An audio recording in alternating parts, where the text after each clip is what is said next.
పవన్ కళ్యాణ్ గారి కొడుకు అఖిరానందన్ సినీ ఎంట్రీ అదిగో ఇదిగో అంటున్నారు కానీ ఎప్పుడనేది తెలియడం లేదు. మరోవైపు తెలుగు ఇండస్ట్రీలోని చాలామంది డైరెక్టర్లు అఖిరా కోసం అదిరిపోయే కథలైతే సిద్ధం చేసుకుంటూ ఉన్నారు. అఖిరా సినీ ఎంట్రీ ఇస్తే చూడాలని వారు కూడా అనుకుంటున్న విషయం తెలిసిందే. కేవలం పవన్ కళ్యాణ్ గారి అభిమానులే కాకుండా తెలుగు ఇండస్ట్రీలోని ఇతర హీరోల అభిమానులు కూడా అఖిరానందన్ సినీ ఎంట్రీ కోసం తెగ వెయిట్ చేస్తున్నారు. అంతటి క్రేజ్ని సొంతం చేసుకున్నారు అఖిరానందన్. కేవలం ఒక్క సినిమాలో కూడా నటించకుండా ఇలాంటి క్రేజ్ని సొంతం చేసుకున్నాం అంటే మామూలు విషయం కాదు. దీంతో పవన్ కళ్యాణ్ గారి కొడుకుపై అందరి కన్ను పడింది. మరోవైపు పవన్ కళ్యాణ్ గారి కొడుకు అఖిరానందన్తో ఒక సినిమా తీయాలని టాలీవుడ్లోనే టాప్ డైరెక్టర్ అయిన దర్శకధీరుడు ఎస్ఎస్ రాజమౌళి గారు అనుకుంటూ ఉన్నారట. తాజాగా ఆయన దీని గురించి మాట్లాడుతూ పవన్ కళ్యాణ్ గారి కొడుకు అఖిరానందన్ కోసం అదిరిపోయే కథ నేను సిద్ధం చేసేసా.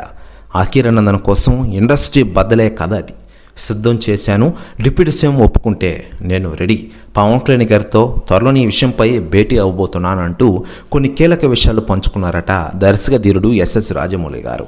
ప్రస్తుతం వ్యాఖ్యలు వైరల్ అవుతున్నాయి టోటల్ తెలుగు ఇండస్ట్రీలో. మరోవైపు దర్శకధీరుడు ఎస్ఎస్ రాజమౌళి గారు ప్రస్తుతం మహేష్ బాబు గారితో ఒక సినిమాతో ఫుల్ బిజీగా మారిపోయిన విషయం తెలిసిందే.